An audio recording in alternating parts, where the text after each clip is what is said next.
Assalamualaikum warahmatullahi wabarakatuh. Selamat datang. Perkenalkan, nama saya Muhammad Hamam Al-Farisi. Saya adalah seorang pelajar SMA kelas 11 dan saya bersekolah di SMA Negeri 1 Cianjur. Melalui video kali ini, saya ingin mengajak Anda sekalian, khususnya pelajar SMA kelas 11, ayo kita bersama-sama belajar mengenai pembelajaran materi-materi yang diajarkan di SMA kelas 11. Yaitu pada video kali ini adalah mata pelajaran kimia, bab termokimia. Nah, bab termokimia itu merupakan salah satu bab atau materi yang dipelajari di pelajaran kimia kelas 11. Pada video kali ini saya ingin kita belajar bareng-bareng bagaimana cara untuk menyelesaikan suatu soal dari termokimia, yaitu mengenai soal diagram siklus Hess atau diagram siklus perubahan dari suhu yang berada di kimia atau yang di termokimia. Baik, langsung saja kita mulai. Lihat contohnya bagaimana. Ayo kita belajar bareng-bareng. Jadi teman-teman, soal termokimia yang ingin saya sampaikan itu saya dapat dari sebuah foto dari buku soal latihan kimia. Soalnya itu seperti begini. Ada diagram siklus. Diagram siklus yaitu dua, misalnya kayak gini soalnya. Di sini ada contoh senyawa, tapi senyawanya dalam bentuk huruf saja ya. Di sini ada 2A tambah B. Lalu di sini, aduh kameranya kurang fokus. Nah, dah. Lalu panah ke sini. Di sini ada delta H, entalpi ya. Delta H1. Panah di sini itu tulisannya adalah A2B. Seperti begini. Lalu dia turun lagi ke bawah. Di sini ada misalnya CD2. Yang di sini ke bawah lagi. Nah, ini adalah diagram siklus itu seperti gini. Maaf tadi kalau tadi agak kepotong ya. Diagram siklus itu seperti gini. Di sini ada delta H2. Dan di sini ada senyawa misalnya C ditambah 2D ya. C ditambah 2D. Ya. Ke sini lalu ada delta H3.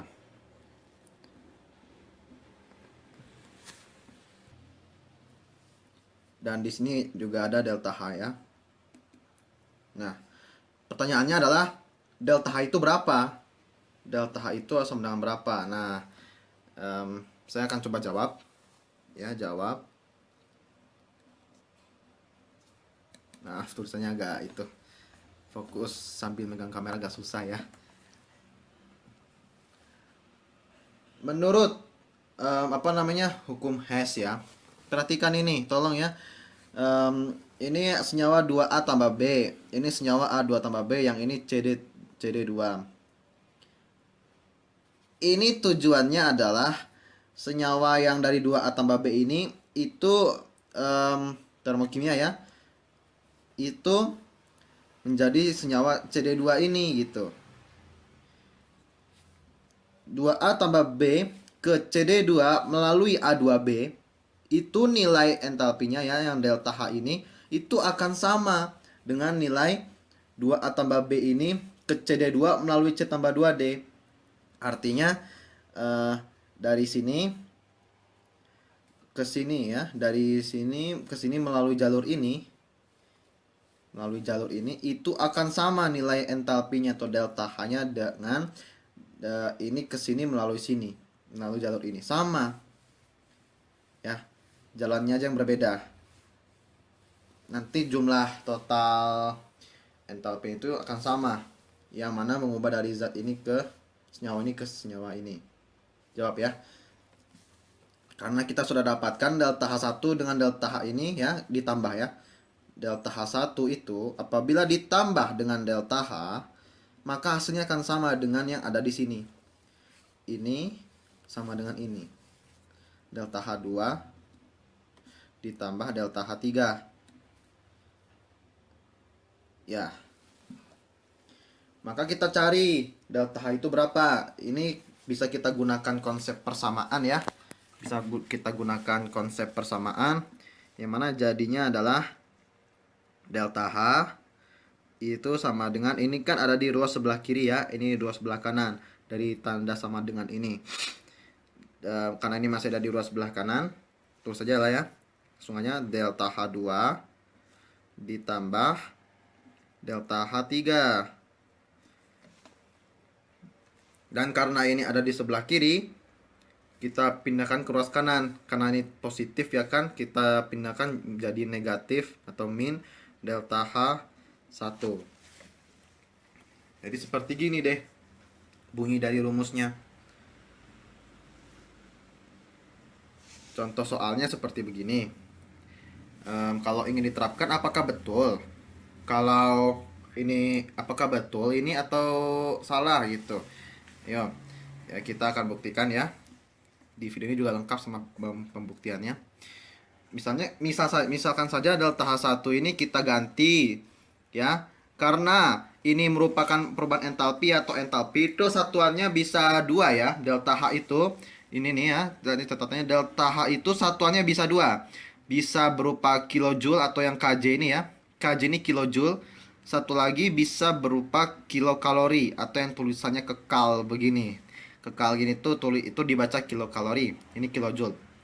Misalnya di sini tergantung satuannya apa yang dipakai. Saya pakai kilojoule ya. Misalnya perubahan entalpi dari senyawa kimia 2A tambah B ke A2 tambah B ini misalnya adalah delta 1 ya. Itu perubahan entalpinya adalah plus 10 kilojoule misalnya.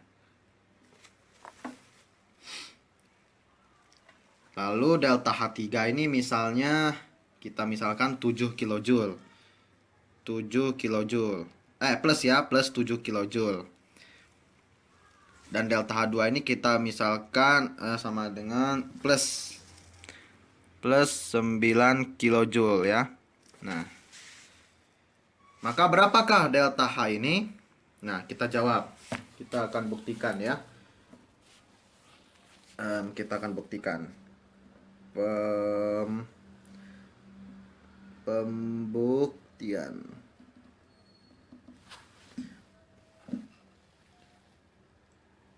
Delta H delta H1 itu delta H1 tadi sama dengan berapa? Nah, ini ya. Delta H1 tadi sama dengan 10 kilojoule. 10 kilojoule plus ya, plus 10 kilojoule. Itu ditambah delta H belum ada, delta H kita tulis sama dengan delta H2 sama dengan plus 9 kilojoule ditambah plus 7 kilojoule. Kita pindah ruaskan, delta H sama dengan 9 kilojoule ya, 9 ditambah 7 dikurang 10. Ini sama dengan 9 tambah 7 16 dikurang 10 sama dengan 6 kilojoule. Ini positif ya. Nah, jadi ini sama dengan 6 kilojoule. Betulkah itu? Kita buktikan.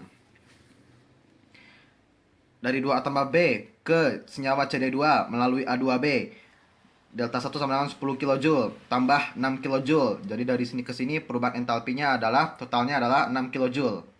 Sedangkan dari senyawa 2A tambah B ke senyawa CD2 melalui senyawa C tambah 2D, perubahan entalpinya ada berapa totalnya? Di sini ada 9 kilojoule. Ya, di sini ada 7 kilojoule.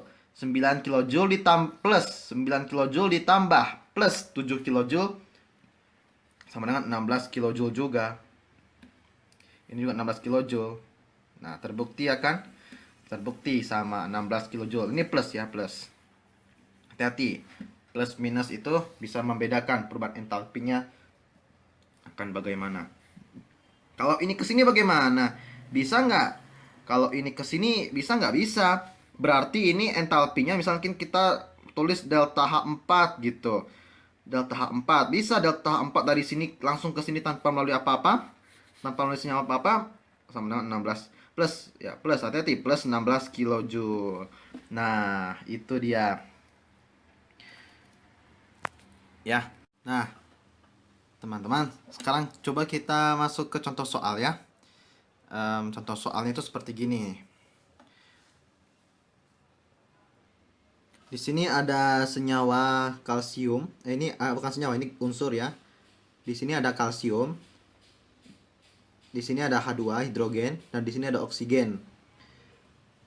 Menjadi senyawa ini kalsium hidroksida atau CaOH2 dengan delta H2-nya atau perubahan entalpinya itu adalah negatif 986 kilojoule ya.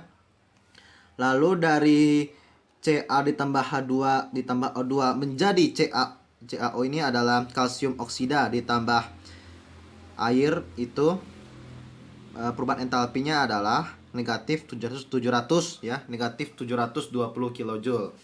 Soal yang ditanyakan adalah perubahan entalpi reaksi dari kalsium oksida ditambah H2O atau air menjadi kalsium hidroksida atau CaOH2 adalah, berarti kita tanyakan yang ini ya, delta H3. Jawab.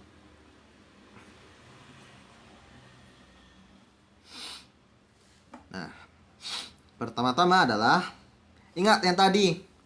Ini kan senyawa Ca, ini intinya adalah senyawa Ca ditambah H2 ditambah O2 itu harus ingin menjadi kalsium hidroksida ini.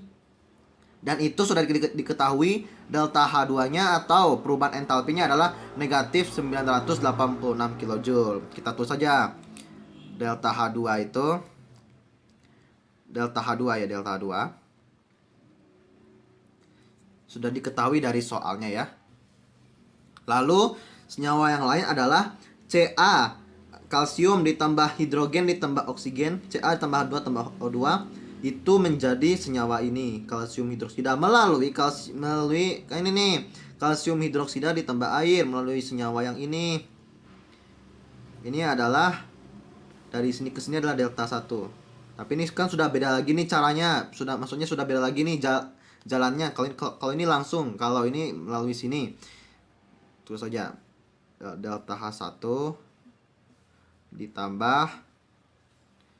ditambah ke sini, lalu delta 3 tambah delta H3 sama dengan delta H2 itu negatif 986 kilojoule. Ini angka 8 ya. 986 kilojoule. Enggak usah ditulis lagi ya. Terjadi ditulisnya sama dengan delta H1 negatif 720 ditambah delta H3.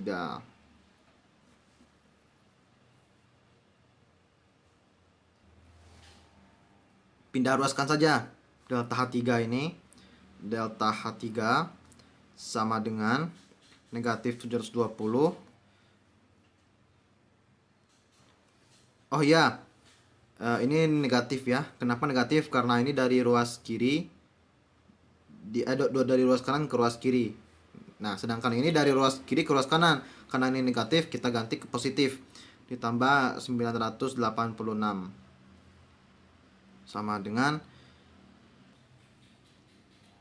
kita hitung ya, 986 dikurangi 720 itu 6, 8 kurang 2 6, 9 kurang 7 itu 2 ya, 266. Delta H-nya delta 3 sama dengan, karena ini negatifnya hilang, ini jadi negatif 266 kilojoule.